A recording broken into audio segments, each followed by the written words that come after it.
Part 1. The ribcage in the yard. The ship has no name yet. That comes later, from the Jarl. From the runes his skald will carve at the prow after the first voyage. Right now it's just timber. 50 feet of white oak and pine, rib-framed and half-planked, sitting in the winter yard like a ribcage waiting for its organs. You press your palm against the strake you laid yesterday and feel the grain under your fingers. The way it runs true and clean for 4 feet before it twists slightly inward. A natural curve that most men would sand away. You left it. You built the hull around it. The ship will be faster for it, though you'll never explain why to anyone who hasn't spent 10 years learning to read timber the way other men read faces. You are 26 years old. You have been in this yard for 8 years. You have helped build 11 ships. None of them had your name on them. That's where the story starts, but that's not where you start.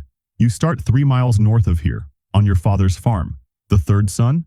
The one born after the land was already spoken for. Einar got the eastern fields. Halfdan got the millwrights. You got a set of good hands and the vague instruction to find something useful to do with them. It wasn't cruelty. It was arithmetic. There was only so much land and too many sons, and the math had been done before you were old enough to be a variable in it. You came to the yard at 14 carrying a letter from a man who owed your father a favor, wearing boots that were almost your size. Bjorn Ironhand, large hands, permanently stained with pine tar, looked at you for 4 seconds and told you to drag timber from the shore. You dragged timber for 2 years. You learned that oak and pine behave differently in cold water, that the grain tells you where the wood wants to bend before you try to bend it, that a plank split along the wrong line will look fine for 2 seasons and fail you in the third. Nobody taught you this. You learned it by watching what happened when other men got it wrong. Bjorn noticed you the winter you were 16, when you redirected a straight cut that would have wasted 14 feet of good white oak. He didn't praise you. He looked at where you'd made the mark and went back to work. But the next morning you were pulling planks instead of dragging timber. And the morning after that you were measuring. And the morning after that you were holding a draw knife for the first time. You told yourself this was the beginning of something. You were right, but you were wrong about what. Part 2. What the yard sells. The work is what the yard sells first, and it sells it honestly. There is no lie in the craft itself. The way a hull takes shape from nothing. The logic of the frame. The way each strake builds on the one below it, until the whole form feels inevitable, like you're uncovering something already in the timber, rather than imposing a shape on it. You love this in a way you don't have language for. You love it the way some men love God. Not with explanation, just with the certainty that there is something here worth organizing your life around. Bjorn teaches with proximity. He stands close when you're doing something right and drifts away when you're doing something wrong, and you learn to read his attention the way you read grain. He is not a generous man. He is a precise man. Precision means he'll tell you exactly what you did wrong and how to fix it. Generosity would mean telling you why you're worth fixing. Bjorn keeps that to himself. By 19, you can lay a strake he won't pull up and redo. By 21, you can look at a timber pile and know which pieces will cause problems 3 years after the ship is in the water. By 23, he puts you in charge of the younger boys. Not as a promotion, but as a fact, a reorganization of who stands where. The boys do what you say. You still do what Bjorn says. You tell yourself this arrangement is temporary. You tell yourself you're accumulating something. Skill, reputation, the intangible currency of a craftsman's name in a small world. You are right about this, in the most useless possible way. The name is accumulating. The years are accumulating. What you can't see yet is that they're the same pile, and one day you'll count it and find it's only one thing. Part 3. The rope maker's daughter. Sigrid comes into your life the summer you are 22, which is to say she was already there. Her father's rope-making shed is 40 feet from the yard's timber gate, and you've been walking past it every morning for 3 years. What changes is a broken pulley block in August, and Sigrid being the one who answers when you knock. She has her father's eye for materials. She looks at the rope in your hands and tells you it's the wrong weight before you've said a word about what you need it for. She's also, over the following months, the only person in this town who will tell you what she actually thinks without measuring how it lands. Most people have learned to read Bjorn's mood before saying anything about the yard. Sigrid hasn't learned this because she has no need of it. She finds shipbuilding interesting the way someone who respects craft finds any skilled work interesting, admirable, comprehensible, and belonging to someone else's life. That distinction doesn't become important for a while. You marry in the autumn of your 24th year. The ceremony is in the morning because Bjorn is mid-commission and you can't take a full day. Sigrid notes this without saying it's a problem, which is the first form of saying it's a problem. You tell yourself there will be other days, that this is a season, not a life. This is a lie. but the kind you build slowly enough that by the time it's finished you've forgotten you were building it. Part 4. The Man Who Slept in the Yard. The commission from Jarl Erik changes things the way one specific season always does. Erik needs a warship, longer, narrower, built for speed and seakeeping, 15 pairs of oars, a carved prow. He wants it in the water by spring thaw, which means 4 months, which means Bjorn needs 6 shipwrights and has 4. He hires 2 men from a yard a day's ride north. One integrates without friction. The other is Knut. Knut is somewhere in his late 40s, though he carries himself like a man who stopped counting. His hands have the layered scarring of 30 years with a draw knife. He doesn't say much, just works. And works well. His eye for timber is as good as yours, maybe better in certain respects. What he also has, which you don't have yet, is a quality you can't name at the time, a settled remoteness. He does the work, eats what there is, and sleeps in the yard rather than going anywhere else, because there is nowhere else. He was married once. He built ships for a yard in the north for 20 years. He was good at it. That's the whole story. And the fact that it's the whole story sits with you at odd moments during those 4 months and doesn't go away after. You think about it most when the work is going well, when you're deep in the commission and the hull is becoming what you wanted it to be. Those are the moments the thought arrives. He was good at it too. Part 5. Wind Maiden. The warship is the best thing you have ever built. This is not a comfortable thing to know. It's best because the commission forced it. Forced Bjorn to let you take the hull design somewhere you'd been thinking about for 2 years. A modification to the strake overlap that reduces drag without sacrificing flex in heavy seas. A small change. Invisible, unless you're looking. But you feel it in the finished ship when you launch it in early spring. The way it moves when the test oarsmen take it into the fjord, and the speed surprises everyone including Bjorn. Bjorn presents the ship to Jarl Erik. There is a ceremony. The Skald names her Vindmare, Wind Maiden, and Bjorn accepts the payment and the praise. And the praise is genuine and earned, and Bjorn's name is what gets attached to it. Your name is in the hull. That's what you tell yourself. Your mark is on the strakes. A small cut in a specific pattern, a quality record, a way of knowing who to come back to if something fails. Your mark is in there. But Bjorn's name is the one that travels when Erik takes the ship to sea, and the word comes back that Bjorn Ironhand built the Jarl a vessel that ran rings around every ship at the thing. You do not find this unjust. You find it accurate, and the accuracy is somehow worse. You know the system. A master's name carries the work until you become the master. You tell yourself Bjorn is 61 years old and this has a natural resolution coming. You sit with Knut by the forge the night the news arrives. He passes you a cup and says nothing for a long time and then says, "The ship won't remember who built it." You don't know what to do with this, so you drink and don't answer. Part 6. The rope doesn't hold. Sigrid leaves in the 3rd winter. Not dramatically. No scene, no confrontation, no single crack. It's more like the tide going out.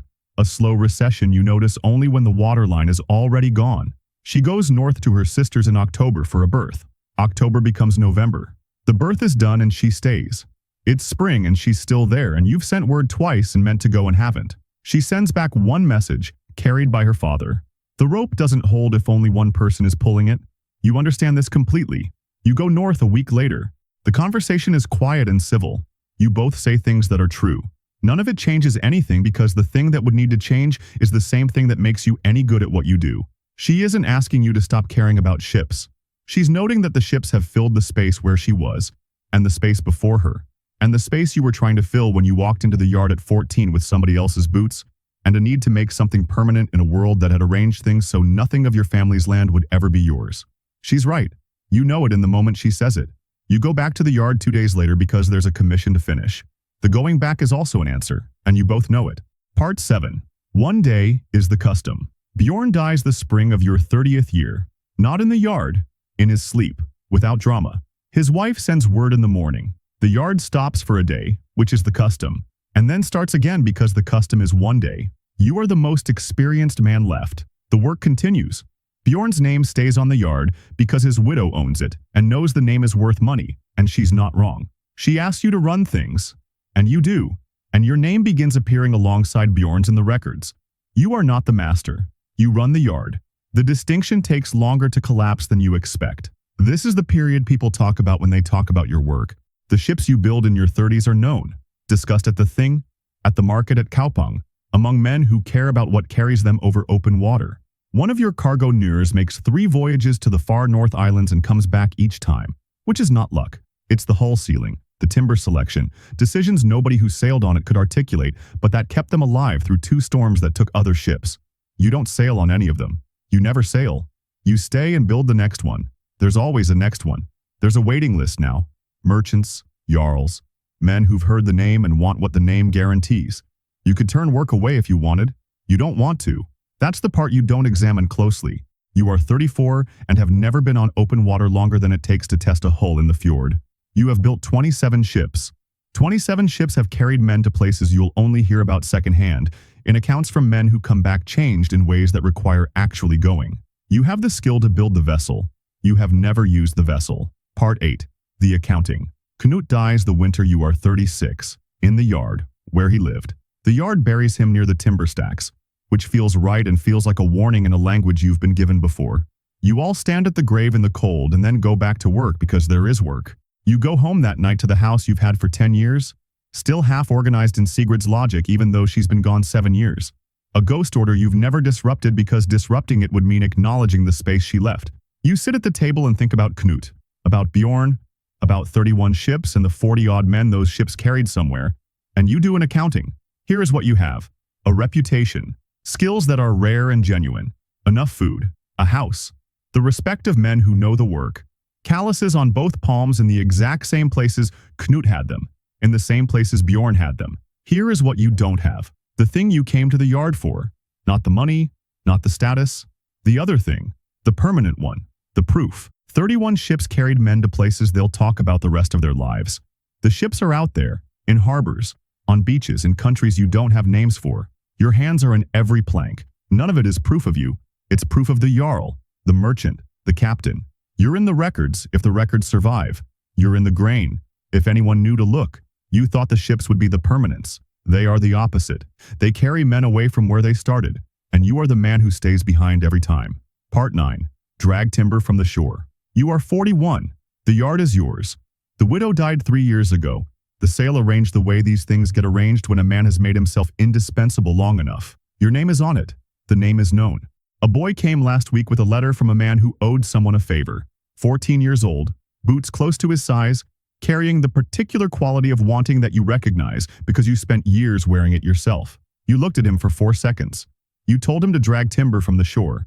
He'll do it for 2 years. He'll learn what you learned.